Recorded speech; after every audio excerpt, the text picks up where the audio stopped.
keutamaan dan kemuliaan. Tapi semata-mata usaha ini adalah untuk memperbaiki diri kita sendiri, supaya setiap gerak-geri kita ada agama dalam kehidupan. Diri kita ada agama, anak isteri kita ada agama, keluarga kita ada agama.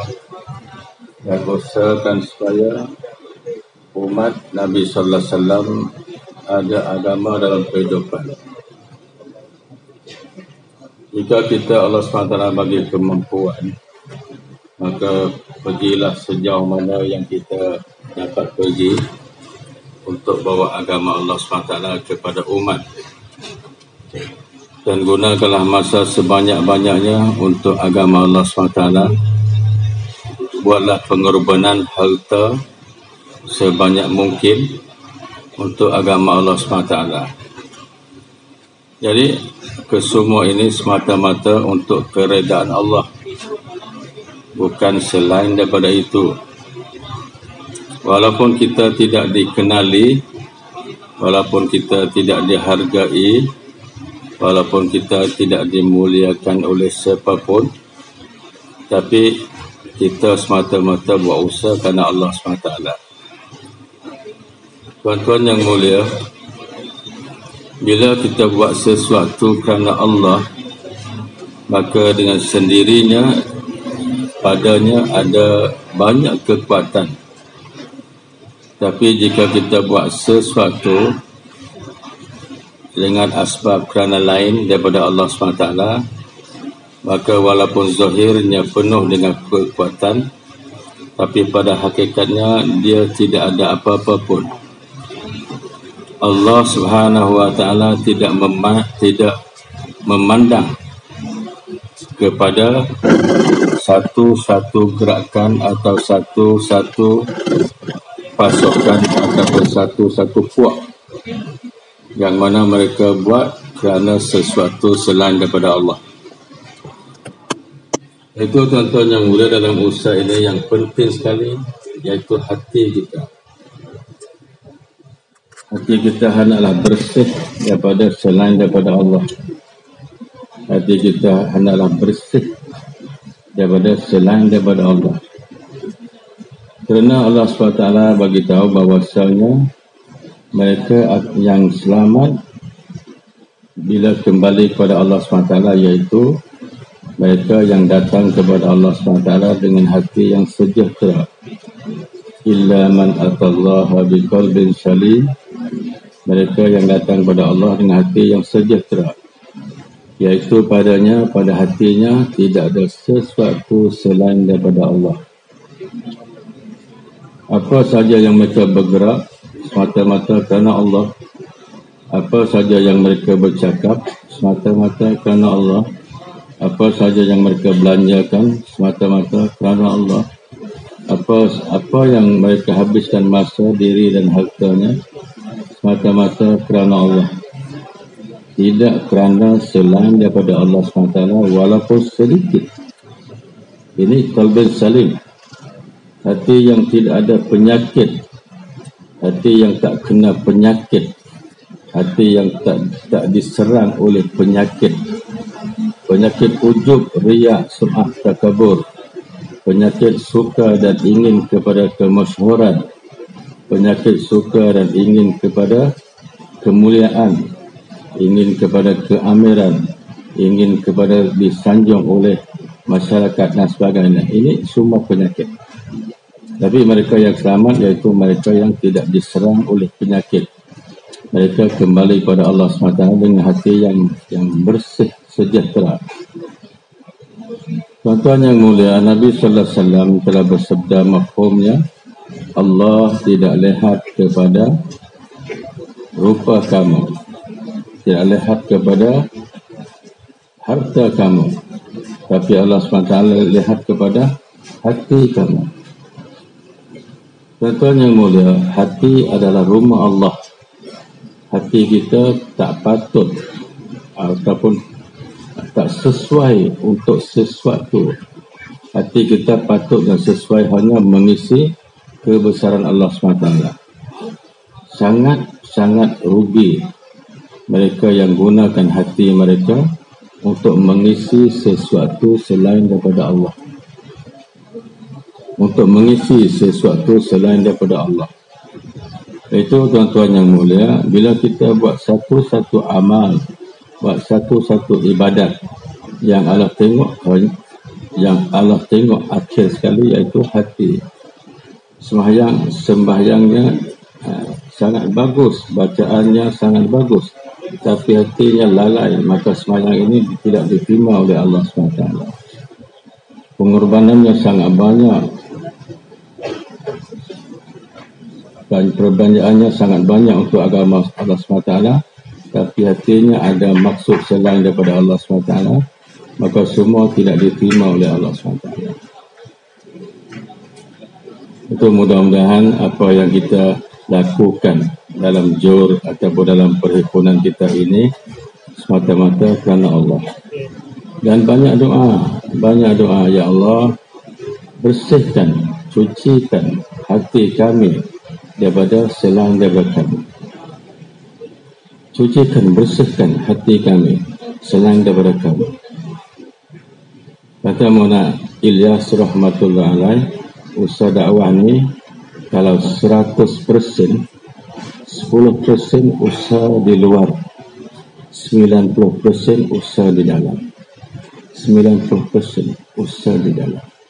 Jangan kita terpengaruh dengan puji-pujian. Jangan kita terpengaruh dengan kemuliaan yang dibagi daripada orang. Jangan kita terpengaruh dengan kemuliaan yang orang bagi kepada kita. Karena sebenarnya semua itu adalah ujian untuk merosakkan hati kita. Satu ketika bila Nabi sallallahu alaihi wasallam melalui di satu tempat, banyak sahabat duduk di sana. Bila Nabi lewat di sana, sahabat bangun untuk bagi kehormatan. Nabi SAW beritahu maksudnya, aku adalah manusia seperti kamu. Jangan kamu memuliakan aku melebih-lebihi. Aku tak suka. Jadi daripada hari itu, sahabat mulai faham bahawasanya Nabi SAW tidak suka untuk kita bagi kemuliaan yang melebih-lebihi daripada seorang pemimpin biasa. Tuan yang mulia, ujian yang besar sekali dalam usaha agama bukan ujian badan, bukan ujian di luar, ujian apa ni sakit, ini ujian luar, ujian badan. Kadang ada kencing manis, kadang ada darah tinggi, kadang ada diabetes dan sebagainya. Ini ujian di luar. Tidak ada wang mencukupi untuk sara hidup dan sebagainya. Ini ujian di luar. Tapi ujian yang besar sekali iaitu ujian iman, ujian hati, ujian kebersihan hati. Ini ujian yang terbesar.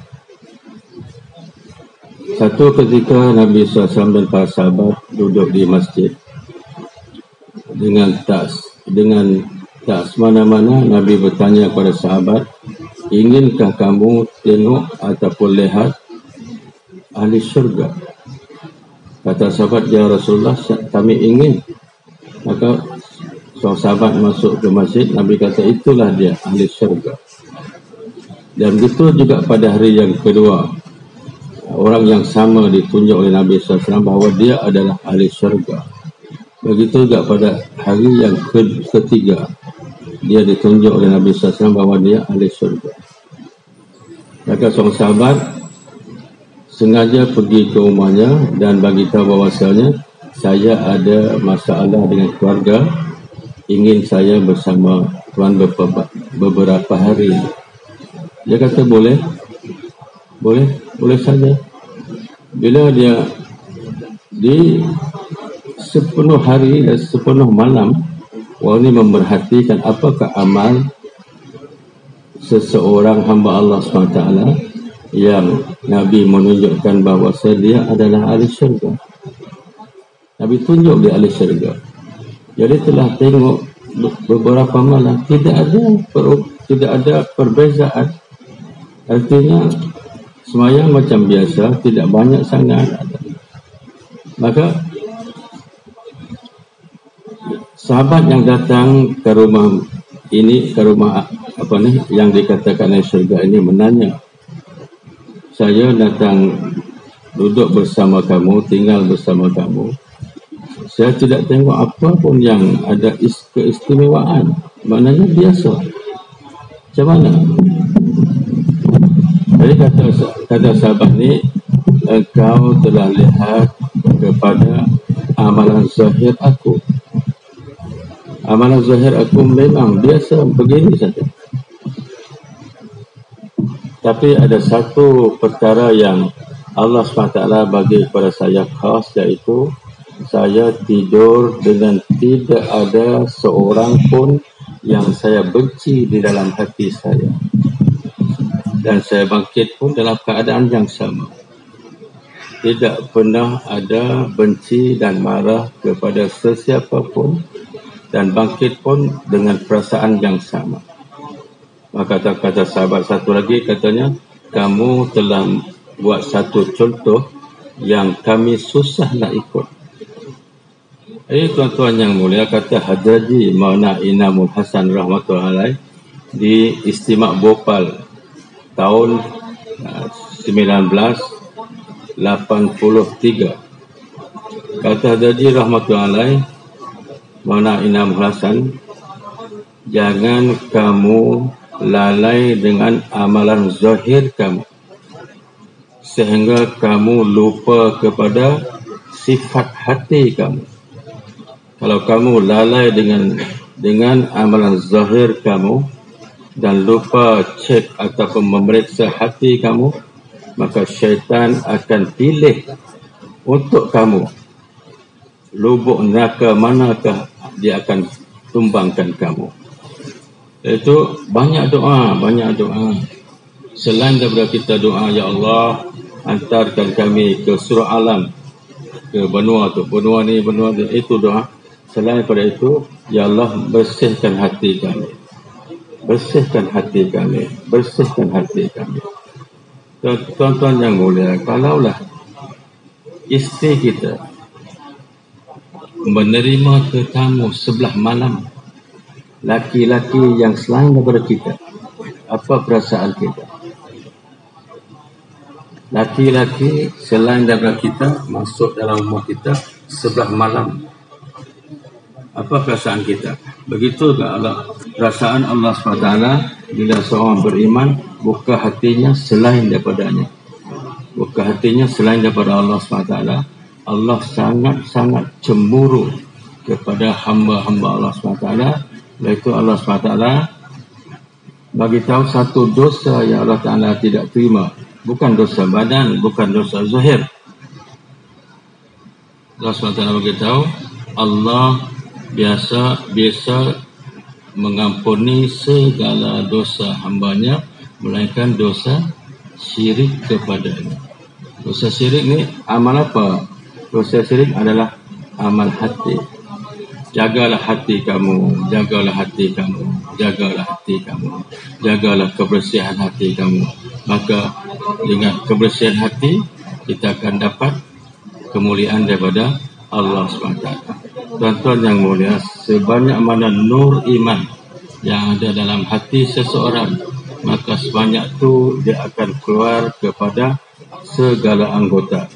Mulutnya akan bercakap mengikut qadar nur iman yang ada dalam hatinya. Tangannya akan bergerak mengikut qadar iman yang ada dalam hatinya. Kalau iman dalam nur iman dalam hatinya kecil, sedikit, maka anggota akan bertindak di luar tertib agama. Usaha ni usaha iman, usaha ni usaha iman, usaha ni usaha keyakinan. Mudah-mudahan Allah SWT bagi kepada kita kesemua dengan segala kebaikan hati. Amin ya rabbal alamin. Subhanakallahumma wa bihamdika